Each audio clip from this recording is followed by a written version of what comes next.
Steve, why don't you share a little bit about who you are, let the audience get to know you. Tell us a bit about your journey of how you started and got to LaRosa's. Oh gosh. Well, first of all, it's great to be here. It's always fun to talk to you, Michael, and to meet with peers. It's something that I value incredibly because I know when I started my career some almost 40 years ago, HR people weren't connected. We did our job. We went to work and did our job. Uh, didn't fall into HR. I hate when I hear that. I understand it because uh, only because I think you should work with people on purpose. And so uh, I found HR indirectly when I was in school because I was starting out in a more technical STEM type orientation. And I found out I was focusing much more on people than I was systems and calculations and test tubes. And so when I started my career in recruiting at a Fortune 100 company, it was back in the day where we worked much more on filling roles. Not that that has changed much, but it was more important to get things filled quickly with quality people. And that's about as far as it went. It was very front end. And then I found out that I didn't fit the culture very well in a very large organization. We didn't talk about culture back then. It's fascinating. When you talk about engagement and people and culture, one of the biggest shifts I've seen over my time in HR is now it matters. It mattered back then. We just didn't know what to call it. So I left because I didn't fit them and they didn't fit me. And I went into more of a startup manufacturing environment, which is when you combine startup and manufacturing, that's fascinating by itself.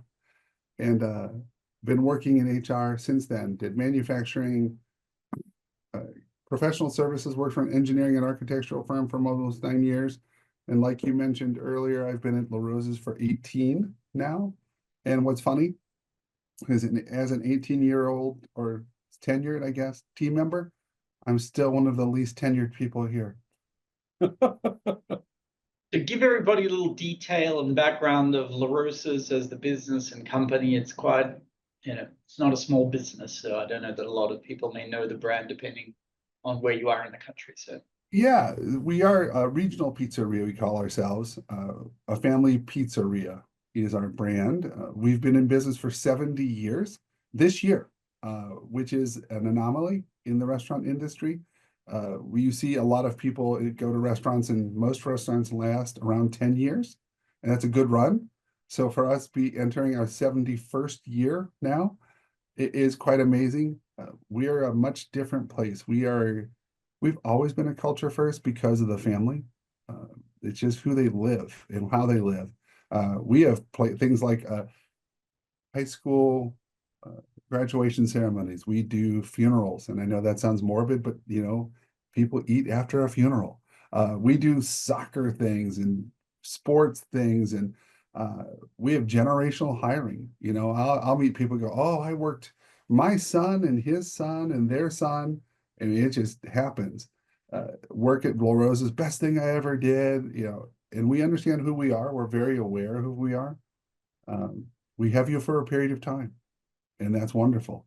what kind of headcount are we talking about, and how many locations are we talking about? Oh, from the corporate stores, we have 10 stores and 1,000 team members. If you look at our whole chain, which is franchised as well, we have 64 locations and about 4,700 people. Right, pretty significant sized operation, Yeah. category. So what makes LaRosa's from your perspective? There's a lot of pizza shops. I think we are very much about employee experience and guest experience. Guest experience drives us. We want people to enjoy us however they choose to interact with us. And that's evolved over time. Now it can be through mobile, it can be through our website, it can be in person, it can be carry out, delivery, pickup. Now we're using third party. So wherever we can get our food to you and to be a part of the moments of your lives, that's what we do.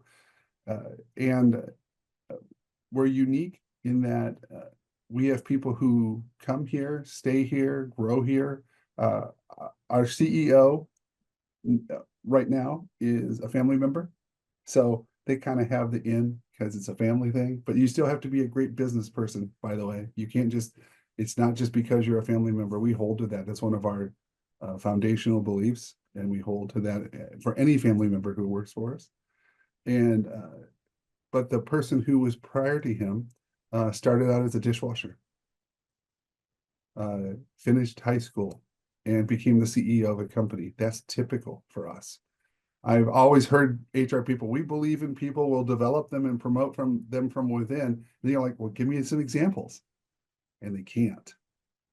I was one of the few external hires that we've had in the office, and I've been here 18 years. So we grow from within, and people can have a long and fruitful career. We also get some people that do it for a month, a week, because restaurants aren't their thing. So we kind of run the gamut when it comes to the people side. And what have you seen changing over that sort of long period of time? You've got that wonderful sort of perspective of seeing everything else stay the same, except how have people changed, or how has sort of HR changed over that period? What are some of your, observations? I remember when I first started here, we had an unfortunate nickname as a department called the Black Hole. And I will, oh, what does that mean? They said, oh, that's where everything goes to die. And I'm like, oh my, that needs to change. So my boss was amazing. He did something I've never seen, and it was something I would recommend to anybody who's a people leader. When you talk about onboarding, this is radical compared to what we normally allow people to do. He said, I want you to listen for 3 months and not implement a thing. I want you to just listen. I want you to go to our locations. I want you to meet our people where they work, when they work. And after 3 months, we'll talk. And sure enough, I did. And it drove people crazy. Like, well, what are you doing? So I'm just meeting you. I'm going to listen to you. So one of the first things I did was get away from my desk and get out to our locations where our people work, because something I've always believed in, Michael, is HR is about people, not a people person. It's about humans. So the person who leads that from a leadership standpoint or a strategic standpoint should be where people are, not just sitting at a desk going, I know what people are doing, and say, well, do you know Bob, who works on second shift at the bakery? Well, no. Well, Bob does an important job, because if Bob makes dough, dough makes pizzas. If we don't have dough, we can't have pizzas. You need to understand that. So I would meet Bob. So after 3 months, I came back and I said, oh gosh, we have great opportunities. But the biggest shift was when I first came here, the approach was, which I still see, unfortunately, far too much in organizations, where people say, I have to go to HR. Just listen to that. I have to go to HR. Like there's this big dark cloud over you, and something horrible is going to happen. And not that HR shouldn't be there for those dark cloud situations, but if the only reason we're around is when things are falling apart, we're not doing the good things that we could be doing to move things forward. So he had me draw HR, and my boss was wild. He was different, man. And he says, okay, so you draw it and how it is and how it should be. So I drew a spreadsheet, Excel spreadsheet, and I put silos up and down vertically. And I said, when I first came here, HR was like this, and all the departments were there. Operations was closest because they worked with the most with us. And then the call center, and then the bakery, so all the people areas, and then the office. I said, but if you look at it, all the areas go to HR. HR is not going out to the other areas. So I want to do this. And I took my silo and put it horizontally and said, we should be everywhere. Because my mantra was and has been and always will be, if your department has people, it has HR. So we should be there all the time, just to be there. And he was like, oh, this is different. But since then, honestly, that's what we've practiced. We are with our people. People also still come to us. It's not in black and white at all. But you can't, expect people to perform and be a part of their lives if you just sit behind a desk or a screen.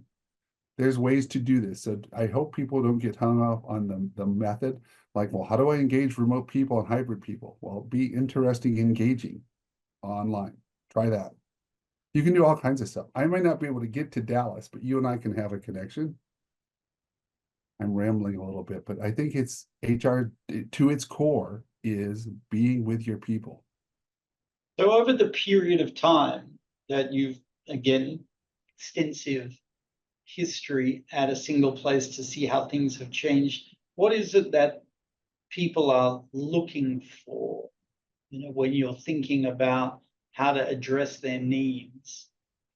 Are they changing? Are they new needs? Have they been the same sort of human intrinsic needs throughout? Nothing's changed. What are some of your observations about what they need, and are those needs changing?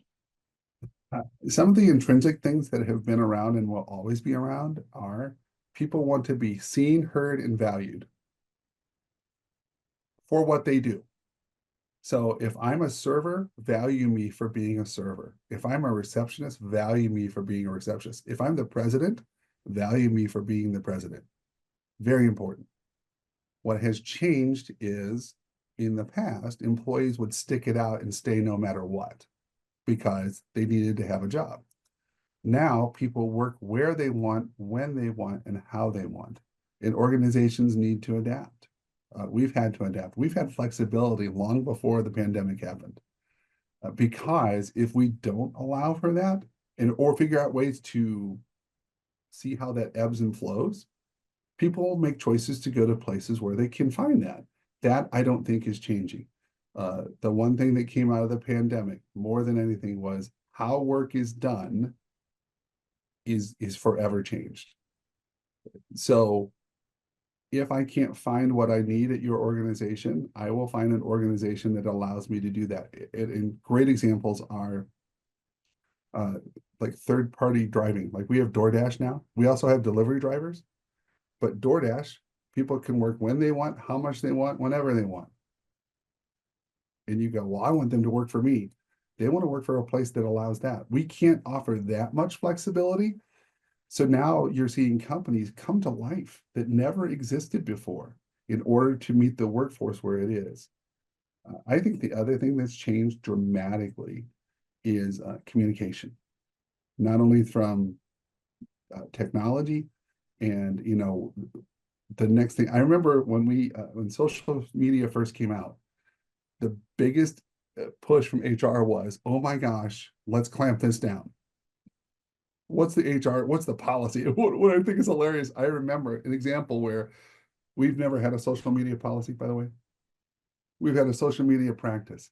Hey, use common sense and say good things. Pretty easy. But what happened when I heard companies had these clamped down policies, somebody's on their phone going, hey, did you see the policy that we just filled out? And they put it on social media. So where we've had to learn as a company and as a profession is how do we use the methods of communication in order to reach people, to inform them so that they can do their job well instead of being fearful of it. People are freaking out about AI. It's just the next method. If we don't adapt, if we learned nothing from the pandemic and don't learn how to be nimble and adapt ongoing, we will soon become irrelevant. I'm fearful that my profession could be that way. It doesn't have to be, but if we continue to do some of the things where it's primarily tactical, I can do that with AI. Yes, so some questions have been posed by the audience around, I'm in a organization and a situation within HR where we are, moving from one tactical execution to the next tactical, challenge. How do I sort of balance and set some goals, expectations, either with the people I'm working with or with my supervisors, so that I can do some of this, people work? Maybe you could sort of explore how should they be thinking about it, and if so, how to approach leaders to get a little flexibility and room to move to be able to do some of these transactional activities? I think it's a great question, by the way. And I used to be very negative, like, oh, tactical stuff is silly, don't do it at all. You need to do it, it's foundational. What we don't understand is how to frame it. When we do the good work of, I'll give you a great example, onboarding, okay? At our company, onboarding and interviewing was 100% manual, 100% when I got here. Paper applications, paper this, paper that, file cabinets full of paper. Now all of our onboarding is through our phone, all of it. All of the paper that we had, we scanned. And what we did was we're still doing the administrative tasks, but we're taking away the time constraint or the time suck that it has on people and said, hey, I'm going to give you an hour back in your day. Watch this. Boom. So I think there are ways to look at how we do the tactical side of our job and make it more efficient and forward thinking in how it moves the company forward by tying loose ends. Instead of going, oh, I have to fill out a tax form. Well, of course you need to fill out a tax form because then you get paid. Reframe it. Give people the context of what you do versus focusing on get this done. If you try and smack me in the face with something, I'm going to resist. But here's the other thing to help you get out of the mire of administration. Listen to the conversations in your company. Every situation is a people situation. And you go, oh, that's not true. It is. If you listen to a conversation within the first, I want to say 5 to 6 words, you're going to hear someone's name. So, gosh, we don't have enough cheese for our pizzas and Brooke. You're like, wait, is it a cheese situation or is it a Brooke situation? Do we need to help Brooke do her job better? I can help you do that. That's what HR does. If we can help take the obstacles away from Brooke so that she can perform, what if we helped her do her job better versus addressing the problem situations only? One of the things I would encourage people is see how your company views HR and challenge that. But you have to challenge it in a respectful way, in a mindful way, in a leadership way. But when you show people that everything's about people, and I'm not trying to be trite, everything's a people situation. Say, and you have room to talk. I think that's a great, apologize for interrupting. I think that's a really good focal point and an example that a lot of HR people, face, or challenges that they face. And that is, how do I bridge from what I'm currently doing to what I could be doing? And that question of how does the company perceive HR? Do they just see us as HR? Who are those conversations happening with and or between to start that at least exploration for a HR manager or leader to go, hey, can I move around a bit here within this sort of defined? I think that's a great question. I think it depends on your organization and your culture and how much flexibility you're going to allow your people leaders to have. If you learn what the reality of how HR is truly structured, most HR doesn't happen in HR. It happens in departments where people lead other people. So if I go to the people leaders and go, hey, I'm here to help you lead your people, how about that? They go, wow, I mean, everybody's looking for help. Everybody's looking for that thing. Well, what if we did an assessment? Instead of doing performance reviews just to monitor people, what if we said, let's assess them to see how good they are in order to find the right people on your team? How would that help you? So I think it's being proactive, getting out from behind your desk and leading by example. When I first started going to the pizzerias, they would say, oh no, it's HR. And what's funny is, I know you said my colorful shirt, which I wear all the time. I'd walk in the pizzeria and it's not a LaRosa shirt, it's my shirt. And I'd walk right straight into the kitchen. I'm a big guy. I'm just a tall person. They're like, who's the tall guy? And then they go, oh no, it's the HR person. That's how you're viewed. If that's how people describe you, that's where you're positioned in the company and how you're viewed. I wanted to change that. So I chose to get to know the people, and get interested in what they did. So when I found out a 16-year-old wanted to become a culinary person, instead of saying, I need to go through the manager and see if we have the right diagram and career ladder for that person, I went, where are you going to school? Does your manager know you want to be a cook, like a chef? No, come here, Sean. Hey, Sean, did you know that Michael wanted to be a chef? Isn't that cool? Let's see if we can help him do that. I'll help you out, come back in touch with you. Making those personal relationship building across the organization changes how HR is done. Right. So in your mind, HR leans into the operations at an individual contributor level, right? To employees and to managers and to the store people, and whose job it is to actually get to know them and connect them and inspire them. Yes. Yeah. And here, I know it works. That's the thing. It's not like, oh, that sounds like utopian. It works. I had a person yesterday, and we were talking about this earlier. I had a person yesterday, and I'm having lunch. I'm not there to do any HR work. As I'm walking out, she says, Steve, I need to talk to you in front of all of our guests about a personal situation. Hey, here's what's going on. I said, come here. How are you? What's going on? And she tells me, and I said, great, I'm going to connect you with Shauna, who's our senior HR manager. She handles all the benefits. We'll make sure that you know what to do, but our job is to make sure that you get taken care of. And what I wish HR people would learn, if I take care of that person, she will do her job well. Period. Period. So taking care of people involves this. If people aren't worth your time, don't be in HR. Just don't. Do something else. Because the majority of my day is talking to people. And I still get all my administrative stuff done. So that sort of lends into another area of questions and topics, and that is the relationship between how the company creates the employee experience and how that translates from the employee experience to the customer experience. And given the massive amount of sort of service industry related companies we've got, if not maybe everything is service related, whether you're in healthcare or in food service or retail.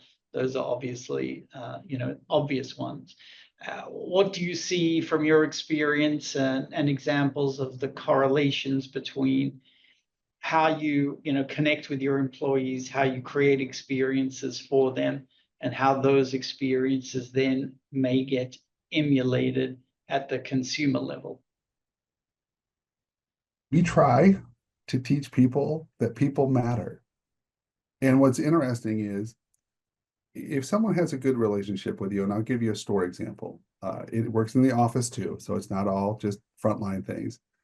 But when the GM says, Steve, I need to talk to you. In fact, right before I got on the webinar, I had our plant manager say, hey, you have time for a quick call. That's different than, I need to talk to you about this, and the world's on fire. So you need to set the standard of how do we talk to each other.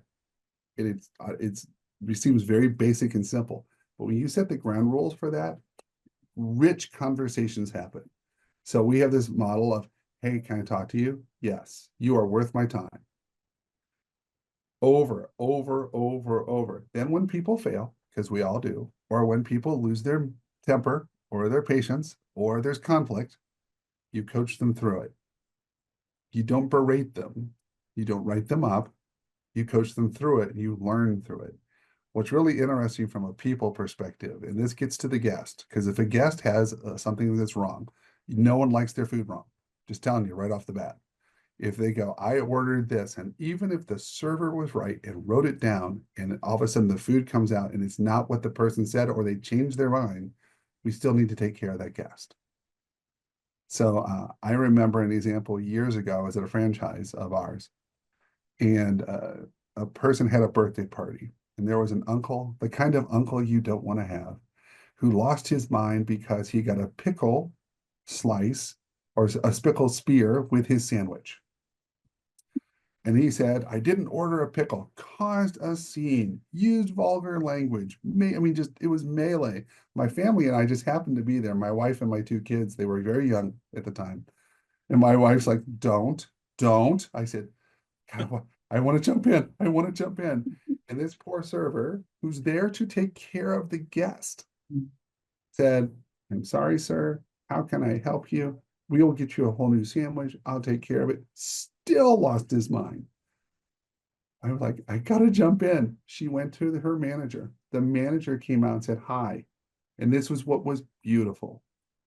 Hi, I'm sorry you've had this bad experience, but here's the first thing I need you to do. Can you please calm down? I'd be glad to address this, but can you please calm down? Because I think this is upsetting to your party and to the rest of the restaurant. So would you do that for me? Brilliant. And then he goes, secondly, I don't want you to treat my team member this way. She was trying to do her best job and she made a mistake. We'll take care of that mistake, but I don't want you to treat her poorly. So how can we do this and can we reset this? It was magnificent. Doesn't happen all the time, but if that's a more consistent experience in our pizzerias with our guests, those guests will come back. And what I found later was the family looked to the uncle and said, you know, you're a challenging person all the time. It's a pickle. But I mean, those types of real world things happen all the time. People are tough. I describe people as wonderful and messy. They are wonderful, and I'm a person too. And we also lose sight of that. I want to add one more thing real quick. But we're a mess. We come with a bunch of stuff every day. So you got to constantly work on it. The one thing to help you from an HR perspective is quit talking in third person. I'm a person. I'm a human who works here.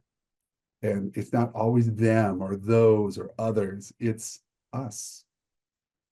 You know, when I fail you, because I will, let's work through that. When we make a mistake with an order, let's fix that. It really translates between the employee and the guest, how they do their work. How they do their work leads to experience. It's not, you know, is it fun? Most of the time. Is it stressful? Sometimes.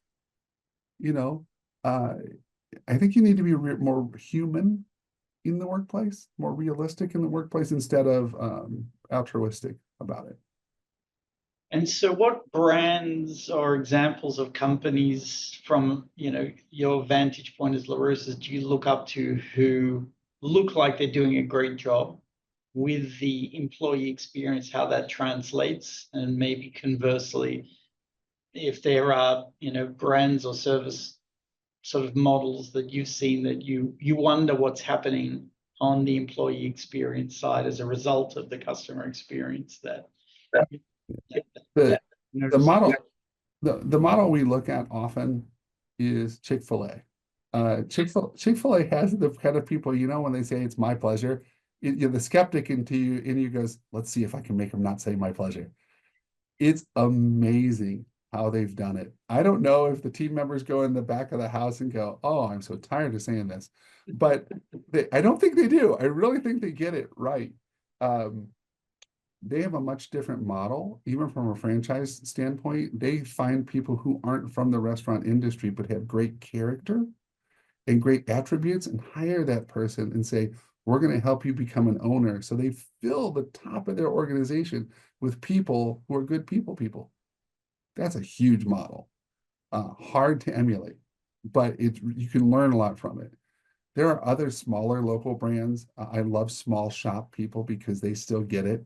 When they lose sight of that as they get bigger, because revenue becomes the driver versus people, it's harder. But I did see a recent example where the new CEO of Starbucks, which I've always thought does both the guest experience and the employee experience well, because it's amazing. They let people dress how they want and be very expressive. Chipotle does the same thing. Chipotle, you know, you walk in and you'll see people with all kinds of inks and piercings and that kind of stuff, and they're making great food, and you love it. And it's pretty simple, you know, one light item type thing. But Starbucks CEO recently said that he wanted to bring back the Sharpie into the different coffee shops so that people would personalize the drinks again because they got away from it. And the guests were starting to say, this isn't the Starbucks I grew up with. Well, that's a huge catch. So something as simple as a Sharpie can make a great experience, and people love writing the names and they mess them up and pronounce them wrong. but they're trying to bring that personal touch back in. I think we're concerned as a business community, as a workplace environment, that when we lose the personal touch, it just becomes mundane. So I have obviously an interest in this theme called building pride.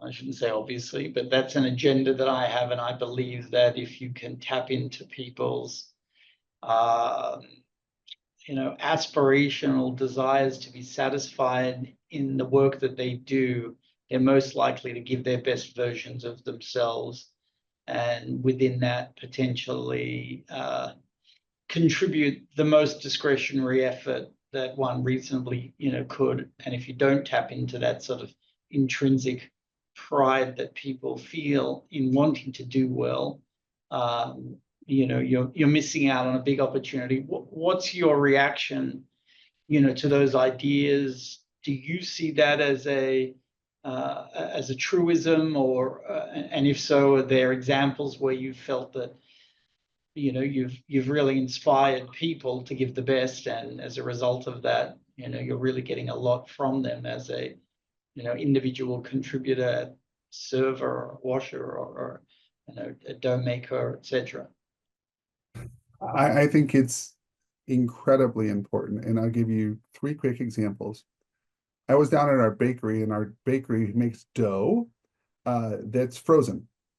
Okay. And in our old line, we had people that their job was to pull dough. That was it. All day, 10 hours a day, stretch dough. And we had some people that had a conflict between two people. And I came out and I said, I was just being human. I was like, why are they arguing? It's just dough. And Sue, our administrative person at the bakery, said, it's not just dough, it's their job. It's what they do. You need to value that. And that changed my mind right then. And I went back out and I apologized to the ladies. First thing I did was I came forward and said, I am so sorry. I overlooked this and got caught up in the emotion of stuff. I love what you do. You know that. And I love you as a person. It's okay to say that at work. And we had great relationships ever since then. But valuing who they are and what they did has always been there. Recently, Michael, our CEO, came down to my office. He actually ran down to my office. He says, I saw this video with a hippie. I thought of you. You need to watch it. And I went, okay, thanks. Weird, but all right. So I watched this video, and it was a local news station in Ohio interviewing a gentleman who has a serenity garden that he built in the back of his yard. His entire backyard is a serenity garden. It's really wild, cool, eclectic. And he brings troubled youth in there and he talks to them, because if they don't turn things around, their next step most likely will be prison. So it's legit scary stuff. But behind him was a sign, and the reporter kept getting distracted. He was like, what's the sign mean? What's the sign mean? And this is the sign. I'm going to show it to you. And I'll show you how we made an impact. So if you see this square here, it's got 2442. And the person on the video said, he goes, what the heck does that mean? He goes, oh, these are the keys to success. If you do more 2 people versus 4 people, your life is not successful. If you do more 4 people versus 2 people, your life is successful. I ran back down the hall. I'm like, are you kidding me? We need to have that at our place. And so we made blocks out of 2x4s. And this is on everybody's desk. And it says, we are people first, because it's who we are. It's not just a motto. You got to get mottos and visions and aspirations off the wall into hearts. This is not new. It's just companies don't do it. So this sits in front of every person in our company. We are people first. And then we say, are we doing more 4 people, or are we doing more 2 people? If we do more 4 people in whatever we do. So everybody's like, well, you're making all this people stuff. Listen, if I can make it easy for your job to do well, you'll do it well. I have a wonderful team of 3 people, Shauna, Rebecca, and Julie. Not one of them has the same schedule. Not one of them works the same hours. They're all full-time. They're all I allow them to do what they want, when they need, and how they want for their family and their situation, and they don't have the same schedule that I do. Rebecca's been here a little over 10 years, closer to 15. Shauna's going to be 20 next year. Julie's going to be 27 next year of years of service, and I've been here 18. 4 people, not 2 people. All right. So you're a believer in that idea. I certainly like also the 2 things you said. You know, one, we've got to appreciate everybody irrespective of the job. You know, we look at other people's jobs, and certainly some of them we hold up to go, well, that's a really complex, job that you've got, and so I want to, recognize and appreciate what you do. But everybody's job's important, and obviously because in their minds that's what they do. And why is one job more important than another job? Really, at the end of the day, everybody's doing their job and they want to be appreciated, acknowledged for whatever it is. So we can probably remind ourselves of, it didn't matter what the thing was. It was that if you're doing that all the time, it's good to get noticed that, you're good and you make an effort, and of course the 2 to 4 versus the 4 to 2, I'm sure everybody else was like, that's a nice one, Yeah. That's a nice one. So,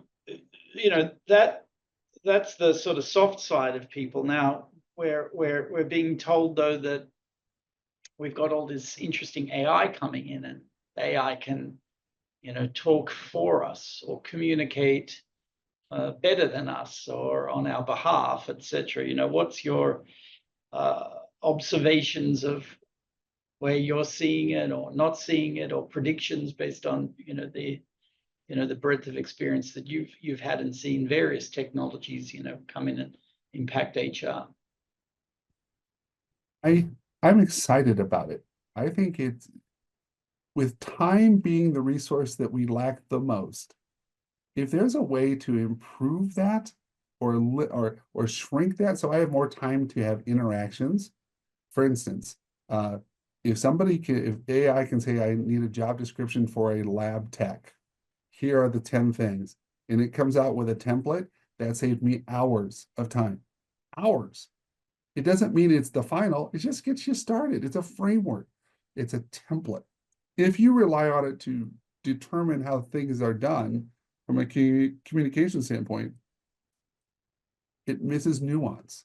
It's a machine, and it's incredibly fast, and it knows more than we ever will. I've heard all these crazy things, how much it knows. I heard a really cool story about how it can take cancer diagnosis and go through all the things that have ever been written about cancer and say, hey, have you tried this? That's phenomenal. We'll never be able to outdo that kind of thing. But it can't say, well, Mary doesn't like Phil, and Phil just yelled at Mary. Okay, AI, they might come up with scenarios, but Mary and Phil are who you're dealing with, not the method of it. But job descriptions, interviewing, candidate selection, there's a lot of things where I think it can help. But if you rely on it only and just give up the ability that you were given to think and be critical and look at various aspects from a human perspective, you're just giving up the reins. I don't think you will ever see that, at least, while I'm working. It may happen someday, but I would learn how to embrace the technology and learn about it instead of being fearful of it. Are you applying it at LaRosa's in some way, shape, or form that you think is helpful and productive? We're considering it. We know that on the job front, where people post positions and look for positions, chatbots and chatbots and things have been around for years. We think AI is this new thing. It's just now more broad, but there have been interactive tools happening all the time, predictive tools, because they're trying to move things forward. So on the recruiting side, our ATS and that kind of thing, it's already utilizing it, because if we We're connected to job boards. Job boards are using it. It's there. We're looking at it from a customer service standpoint. I think a lot of people are, because again, it can help with time. If we can have somebody's guest's experience answered or question answered quickly, instead of worrying about it, how does it go through a method? How does it get to a person? It doesn't take the people out. It's just the people in our call center do different things. We're looking at it. We're trying to dip our toes to see how it fits us. A piece of advice I would give for any of this is, too often we try to compare ourselves to, well, gosh, Google did this. Well, Google's had a lot of problems too. Southwest Airlines did this. Okay. We do a thing called LaRosifying. So we take all the good ideas that we hear from everybody, and then we put it in a pot and go, shake, shake, shake, shake, shake. How does this work for LaRosas? We don't try to mimic, we make it work and fit us. If people would do that more often versus trying to copy, I think they'd embrace things like AI. So you and I talked, briefly. It was obviously a positive period for the business during, COVID, the need for all of us, and we appreciate all the people in food service that were, keeping us well fed and delivered. 24 has been an unusual year, certainly just a little distracting, I think, for all of us in the last couple of months. What are some of your predictions for, what will be some of the, trends or forces at play in 2025? What are you anticipating? When I look at it from an HR lens, because I'm not going to comment on the economy and all that kind of stuff, because we just don't know. Let me be candid about some of those things. On any of the regulatory stuff, you should always be nimble, always, because it changes constantly. And what's funny is it always has. This is not new because of X administration or Y administration. The landscape of the work side of regulations is going to change constantly. So equip yourself, know how to do it, have resources that you can get to so that when it changes, you walk with it. But the other part is this. I would like to see companies be more development focused, collaborative, and relationship oriented across disciplines and not so departmental. One of the things I've been working on, and I think will work in organizations, is quit focusing on the boundaries of departments and focus instead on the skills of the people in those departments and what they do. So if I box you in and say, well, you're just an ops person, or ops just does this. No, ops works with marketing, works with guests, works with people. Nobody is this standalone thing purely based on a job title or a location in their company, whether that's frontline or office. It's just not true. So we need to be a little more fluid as a company and continually change instead of being so reactionary all the time. It's hard because to be fluid, you have to be ahead. So I think if we had a mix of strategic all the time, reactive when needed, and do the daily stuff as it comes along. There's a great book I recommend, two great books I recommend to people. One is The Infinite Game by Simon Sinek. Honestly, it's far better than his Start With Why. That's a good one. But The Infinite Game, I think he's spot on that work is infinite. It doesn't stop. But we keep trying to do finite things in an infinite environment. And we get so frustrated because things never stop. They never have. And they're not gonna. They're changing right now. So you got to be able to move with it and move as it goes forward. But the other one is Orbiting the Giant Hairball by Gordon McKenzie. It's a great book about how we get attracted and lured by the day-to-day. Oh my gosh, look at all the stuff I have to do. I'm busy. Mm-hmm.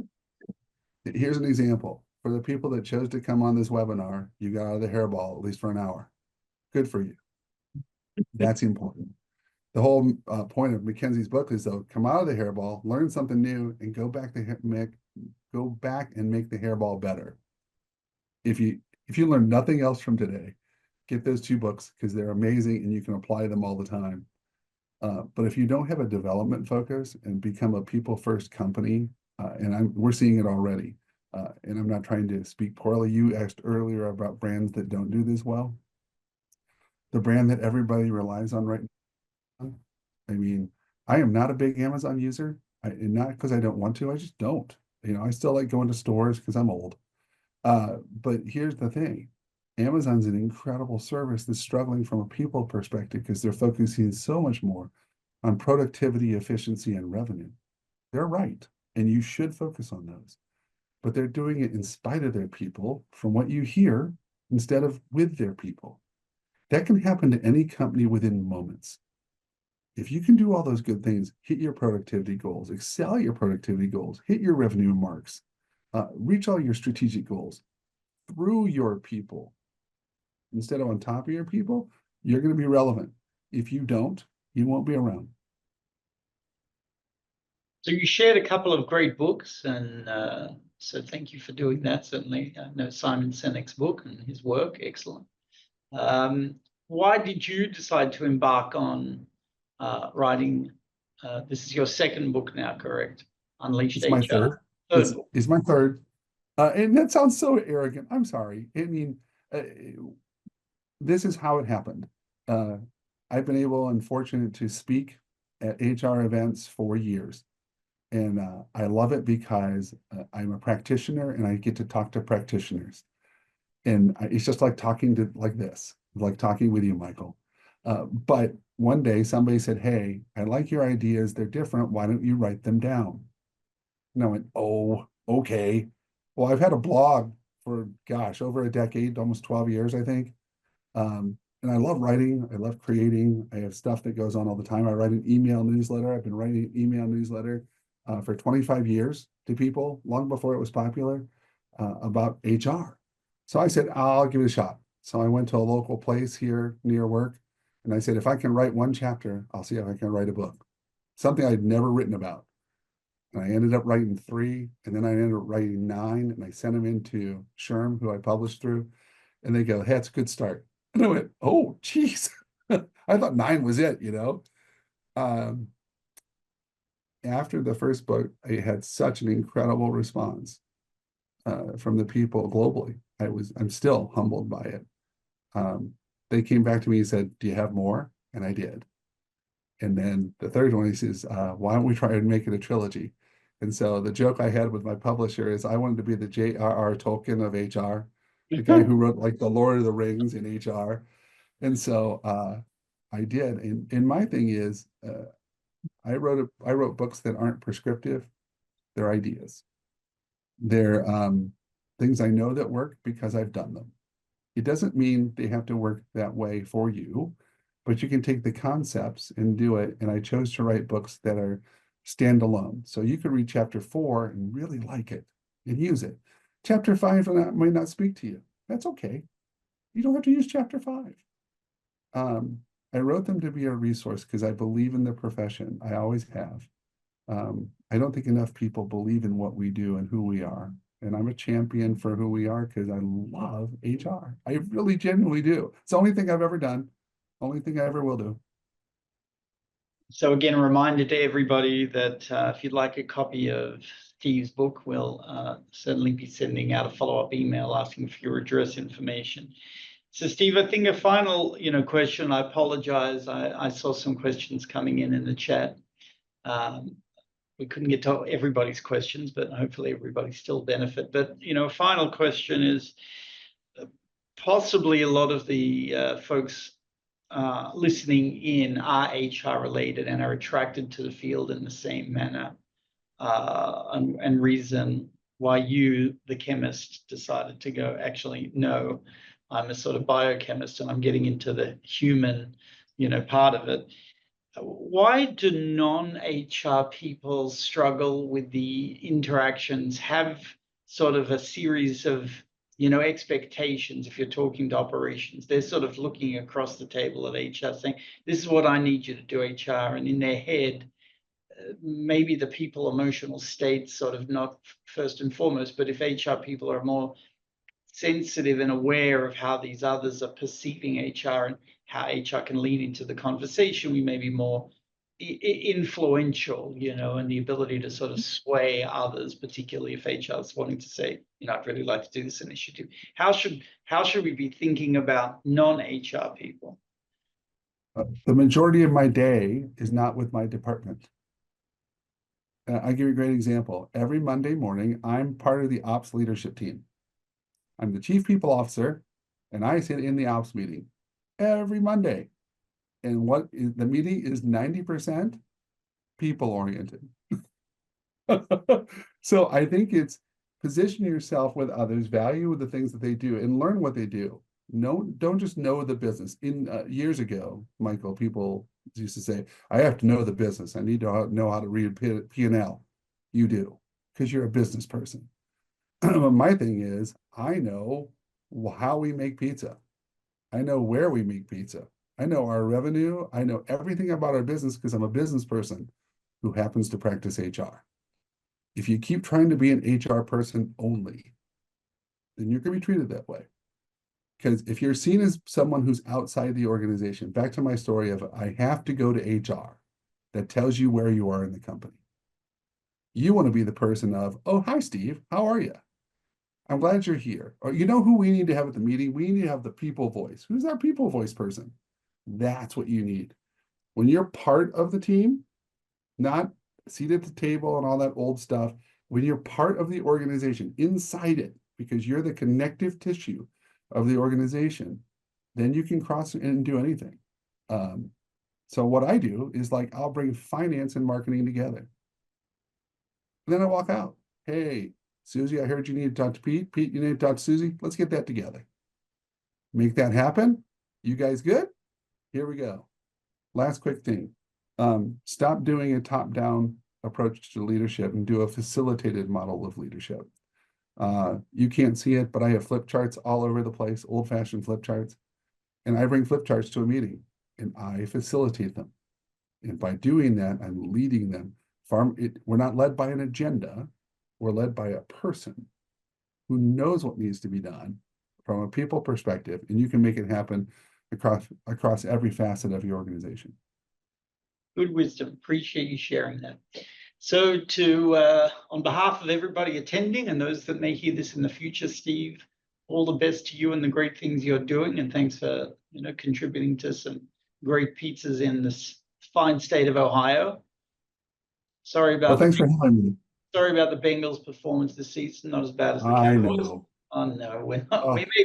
It may still be more.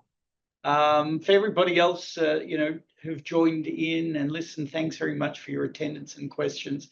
We'll do our best to send a follow-up and respond to some of the questions that were asked. We'll be taking a reprieve for December, as I think everybody will be going into holiday mode in the second half of December, but look forward to a January reconnection on the Inspired Workplace. And thank you all for your time and attendance, and special thanks again to Steve. All the best, everybody. Be safe and well and enjoy Thanksgiving. We have lots to be thankful for. Thanks. Take care.